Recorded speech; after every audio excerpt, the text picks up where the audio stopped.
Students, now today we will discuss about determinations of foreign exchange rate. How to foreign exchange rate is determined. कि foreign exchange rate determine कैसे किया जाता है. हमने flexible exchange rate system के अंदर पढ़ा था कि exchange rate determine through the market force. किसके थ्रू? मार्केट फोर्स के डिटरमाइन किया जाता था, डिमांड एंड सप्लाई. अब इसका डिटरमिनेशन किया कैसे जाएगा foreign exchange rate? How to determine foreign exchange rate? तो foreign exchange rate determine equilibrium rate. First इसकी जो मीनिंग है वो क्या है? Equilibrium rate of exchange occur when supply of foreign exchange is equal to, जहां पर फॉरेन एक्सचेंज की सप्लाई और डिमांड फॉर फॉरेन एक्सचेंज की डिमांड दोनों कैसे हों? बराबर हों. वहां क्या होता है हमारा? Equilibrium rate of exchange. और इक्विलिब्रियम रेट ऑफ एक्सचेंज ही फॉरेन एक्सचेंज रेट ही क्या किया जाता है? माना जाता है, जहां पर when demand for foreign exchange is equal to supply of foreign exchange. इसको हम थ्रू द डायग्राम एक बार देखते हैं. OX axis, OY axis. OX axis पर आपने क्या ले लिया? Demand and supply of foreign exchange. OY axis पर आपने क्या लिया? Foreign exchange rate. Demand curve. तो डिमांड कर्व कैसा होता है फॉरेन एक्सचेंज का? Demand curve is positive, demand curve is negatively related to foreign exchange rate. जो डिमांड कर्व है फॉरेन एक्सचेंज का वो कैसा रिलेट होता है? Negatively related to foreign exchange rate. तो नेगेटिव स्लॉप हो गया.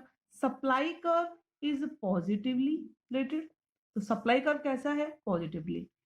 The point where demand and supply curve intersect each other. और जहां पर डिमांड और सप्लाई कर्व दोनों क्या करते हैं? इंटरसेक्ट करते हैं. उस पॉइंट को क्या बोला जाता है? Equilibrium rate of exchange. तो E point is equilibrium where demand is equal to supply. यहाँ OR is equilibrium rate of exchange. OR क्या हो गया? Equilibrium rate of exchange. और OQ is equilibrium quantity. OQ क्या हो गया? Equilibrium quantity. OR is equilibrium rate of exchange, OQ is equilibrium quantity.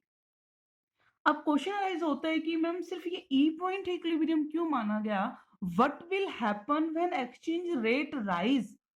What will happen when exchange rate rise या फिर exchange rate is more than equilibrium rate of exchange?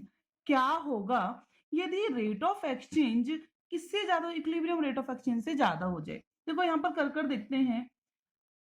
When rate of exchange is rise from equilibrium rate of exchange, the problems arise excess supply. यहाँ problem किस चीज की rise हो जाएगी? Excess supply.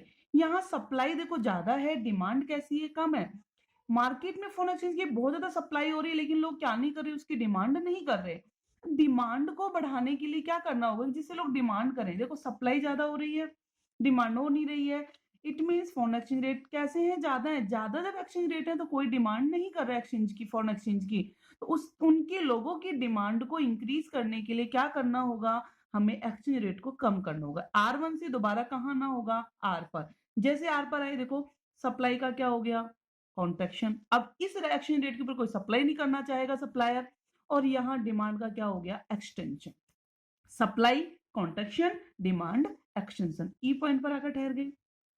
लेकिन अगर कहते हैं चलो ये तो ज्यादा हो गया, अगर इससे कम रेट डिटरमाइन करें तो वो तो हमारा फायदा है. फिर हम कम क्या डिटरमाइन नहीं कर सकते, तो कम कर देखते हैं.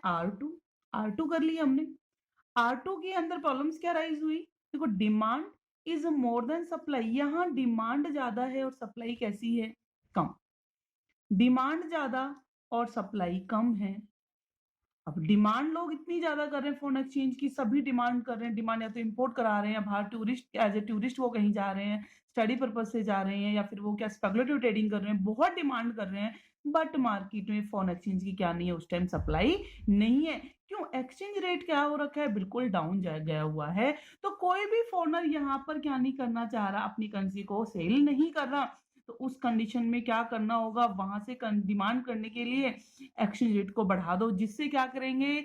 फॉरनर सप्लाई करेंगे ज्यादा से ज्यादा एक्सचेंज रेट. जैसे ही एक्सचेंज रेट बढ़ा, सप्लाई का क्या हो गया, एक्सटेंशन, और डिमांड का क्या हो गया, कॉन्ट्रैक्शन। दोबारा से कहाँ ठहर गया वो, point of equilibrium, E point पर। इसीलिए इस ई पॉइंट को ही क्या माना जाता है, इक्विलिब्रियम रेट ऑफ एक्सचेंज। और वो होता कहाँ है, where demand for foreign exchange is equal to supply of foreign exchange. That is clear. तो यहाँ पर हमने सीखा है, ये देखा है determination of foreign exchange rate की, फॉरेन एक्सचेंज रेट को कैसे डिटरमाइन किया जाए। अब नेक्स्ट हमारी जो प्रॉब्लम्स हैं वो अराइज होती हैं कि what will be the effects on equilibrium rate of exchange, what will be the effects on equilibrium rate of exchange through the change in demand and change in supply। कि जब demand और supply जब change होंगे उनके through हमारे equilibrium rate of exchange के ऊपर क्या इंपैक्ट पड़ेगा। सेम मार्केट इक्विलिब्रियम की तरह है ये, इसमें कोई भी डिफरेंस नहीं है। इफेक्ट्स क्या पड़ने वाला है, तो देखो डिमांड है, जब डिमांड चेंज होती है, सप्लाई चेंज होती है, तो चेंज होने का मतलब है कि शिफ्ट इन डिमांड कर्व और shift in supply curve, supply curve भी शिफ्ट होगा और डिमांड कर्व भी क्या होगा, शिफ्ट होगा। तो सबसे पहले हम पढ़ते हैं डिमांड का, impact of change in demand for a foreign currency. Foreign currency की डिमांड के चेंज होने से इंपैक्ट क्या पड़ेगा, what will be impacts on for equilibrium rate of exchange. तो टू टाइप से चेंज आएगा डिमांड में, क्या, firstly increase in demand and secondly decrease in demand. Increase in demand, increase in demand. What is the meaning of increase in demand? Increase in demand means when demand curve shift to the right from left, left से कहाँ shift हो जाए, अगर वो right में shift हो जाए तो what will be the impacts on equilibrium price, क्या इम्पैक्ट पड़ेगा। तो सबसे पहले तो हमें इक्विलिब्रियम में देखना है, इक्विलिब्रियम क्या होगा, ओ एक्सिस और ओ वाई। तो पहले हम इक्विलिब्रियम पॉइंट को क्या करें, डिटरमाइन करें। Demand curve is negatively sloped and supply curve is positively sloped.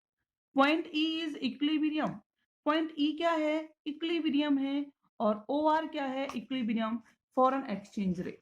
तो ये फॉरेन एक्सचेंज रेट और ये क्या हो गया, demand and supply of foreign exchange. अब देखिए इंपैक्ट पड़ने वाला है क्या, चेंज इन डिमांड का, डिमांड का फर्स्ट कौन सा है, increase in demand. When demand का shift to the right side, जब डिमांड कब यहां से कहां शिफ्ट हो जाएगी, राइट साइड में, या फिर इंक्रीज इन डिमांड, डिमांड कब क्या हो गई, शिफ्ट हो गई किस साइड, राइट साइड, डी से D1, डिमांड का शिफ्ट हो गई। New equilibrium point is E1। Now new equilibrium point is E1। अब यहाँ पर देखो सप्लाई चेंज नहीं हो रही है, केवल इफेक्ट चेंज किस में आ रहा है, डिमांड में चेंज आ रहा है। डिमांड चेंज हो रही है, डिमांड इंक्रीज हो रही है, सप्लाई कैसी है, रिमेन्स कांस्टेंट। सप्लाई में कोई चेंज नहीं आया, तो यहाँ पर जैसे डिमांड चेंज हुई तो न्यू इक्विलिब्रियम पॉइंट कौन सा बन गया, E1। इसका इफेक्ट क्या पड़ा ऑन फॉरेन एक्सचेंज रेट, तो इफेक्ट देखो इस पे क्या इफेक्ट पड़ रहा है, foreign exchange rate will rise. Foreign exchange rate क्या हो गया, राइज हो गया। यहां पर जब फॉरेन एक्सचेंज रेट क्या हुआ है, हमारा राइज हुआ है, इसका मतलब है कि other things remaining constant, increase in demand for foreign currency leads to rise in exchange rate. Increase in demand, जब डिमांड क्या हुई हमारी, इंक्रीज हुई, increase in demand leads to rise in foreign exchange rate। किसको increase कर दिया इसने, foreign exchange rate को राइज कर दिया। और this is describe as a situations of depreciation of domestic currency, depreciation of domestic currency. यहां पर हमारी डोमेस्टिक करेंसी क्या हो गई, डेप्रिशिएट हो गई। अब डोमेस्टिक करेंसी डेप्रिशिएट कैसे हुई है कि देखो यहां पर हमने कह दिया एक यूएस डॉलर कितने के बराबर था, ₹60 के बराबर था, but now foreign exchange rate rise, it means कितने का हो गया, ₹70 का हो गया। It means now 70 rupees are required for purchasing $1। तो इफेक्ट समझ आ गया होगा, करेंसी डेप्रिशिएट होती है, इसका इम्पैक्ट क्या पड़ता है ये सभी को पता है।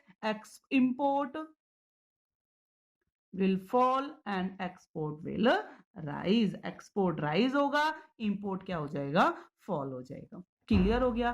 इसका नेक्स्ट है decrease in demand. Decrease in demand, मैं इसको इसी डायग्राम के अंदर क्लियर कर रही हूं। इंपैक्ट्स मैं नीचे लिख दूंगी कि डिमांड कर्व क्या हो, इंक्रीज। इंक्रीज होने का मतलब है शिफ्ट इन डिमांड कर्व।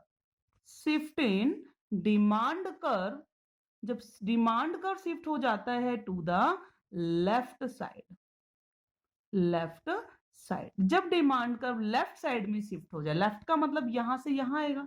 देखो अब ये डिमांड कर्व कहां शिफ्ट होगा, इस साइड, डी से D2। अब now new equilibrium point is E2। नया इक्विलिब्रियम पॉइंट कौन सा होगा, E2। What will the effects on foreign exchange rate, तो foreign exchange rate will be fall. Foreign exchange क्या हो गया, अब फॉल हो गया, फॉरेन एक्सचेंज रेट यहां फॉल हो गया और क्वांटिटी भी क्या हो गई, फॉल हो गई। एक्सचेंज रेट भी फॉल हुआ और क्या हुआ, क्वांटिटी भी फॉल हो गई। लेकिन आपको ये डायग्राम दोनों अलग अलग बनाने हैं। अब है डिक्रीज का इंपैक्ट क्या पड़ा, तो इंपैक्ट क्या पड़ेगा, decrease in demand leads to, decrease in demand leads to decrease in foreign exchange rate. यहां पर जो फॉरेन एक्सचेंज रेट है वो क्या हो जाएगा, डिक्रीज, और decrease in foreign exchange rate leads to appreciation of foreign domestic currency. Domestic currency यहां पर क्या हो जाएगी, एप्रिशिएट, क्या होगी, एप्रिशिएट, बढ़ जाएगी। और appreciation of domestic currency leads to fall in export, ये एक्सपोर्ट को फॉल करेगी, एंड राइज इन इंपोर्ट, और इंपोर्ट को क्या कर देगी, राइज कर देगी। क्लियर हो गया होगा। Increase in demand leads to rise in foreign exchange rate, or rise in foreign exchange rate leads to depreciation of domestic currency, and depreciation of domestic currency leads to rise in export and fall in import. Just इसके opposite क्या हमारा, decrease in demand, decrease in demand means when demand curve shift to the left side, and decrease in demand leads to decrease in foreign exchange rate। Decrease in demand किसको decrease कर रहा है, foreign exchange rate को। Decrease in foreign exchange rate leads to appreciation of domestic currency, और appreciation of domestic currency leads to fall in export and rise in import. इसके बाद बेटा next है impacts of change in supply for foreign currency. जो आपका ये homework है कि आप उन दोनों के डायग्राम मुझे बनाकर इसी होमवर्क में दिखाओगे, ठीक है, ओके।